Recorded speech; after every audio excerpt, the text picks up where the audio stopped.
Чистота и экология – это залог здоровья, поэтому очень важно оберегать природу. Наш регион является одним из самых экологически благоприятных регионов в мире. Воздух в Ингушетии, особенно в горной местности, является лечебным. И чтобы сохранить экологию такой же, необходимо постоянно следить за чистотой окружающей среды. Активно этой деятельностью в регионе занимается Комитет по экологии и природным ресурсам. О том, какую конкретно сейчас работу ведет ведомство, расскажет Даля Плиева. Проблема мусора стала очень актуальной в последние годы, а все потому, что его объемы растут пропорционально росту населения Земли. Но благо находятся люди, которые ищут и находят решения, придумывают проекты и воплощают их в жизнь.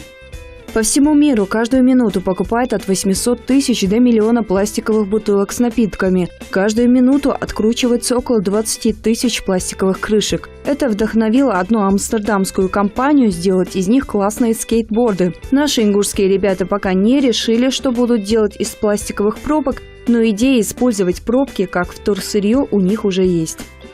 Суть проекта заключается не в том, чтобы мы переломили как-то ситуацию.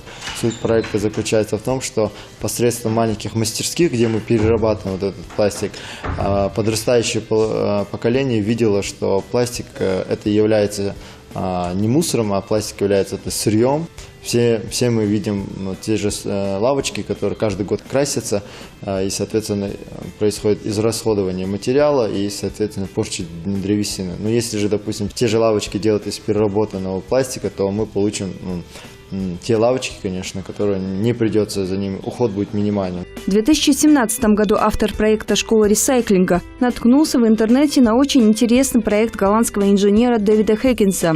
Мы решили организовать маленькую мастерскую и в том числе установить пункты сбора пластика, чтобы у нас был сырьевой поток для реализации проекта. Реализация проекта стала возможной благодаря тому, что Адам Калиматов и его друзья представили его на молодежном форуме «Машук». Проект получил максимально возможное количество баллов и деньги на его реализацию. Поддержали Калиматова в тот сложный момент сотрудники Комитета по делам молодежи и Комитета экологии и природных ресурсов республики. Первая часть проекта «Школа ресайклинга» включает в себя заказ специальных контейнеров и установка их в различных государственных организациях. 15 контейнеров из пластика появятся на автостанции, Ингушском госуниверситете, Комитете по делам молодежи, в школах. А вот первый такой контейнер установили в здании Комитета экологии Ингушетии.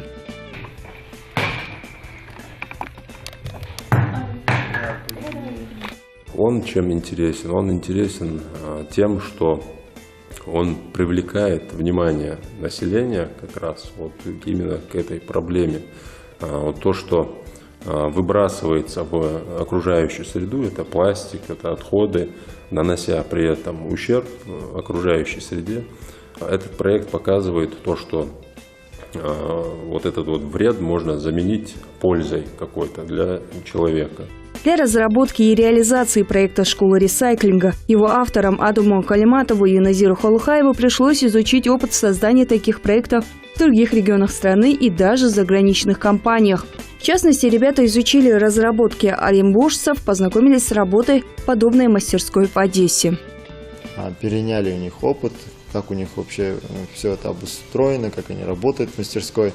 До сих пор поддерживаем отношения. Ну, нам не хватает, конечно, чтобы Одесса, Оренбург – это дальние регионы, чтобы, конечно же, хотелось бы, чтобы были сподвижники в других регионах. Мы в Инстаграме, нашей страничке, многие нас спрашивают, как сделать ту или иную мастерскую. Мы всем открыты, каждому готовы помочь и разобраться в тех проблемах, потому что интернет-ресурс, он международный, соответственно, он на английском языке. У нас есть человек, который владеет языком и нам помогает.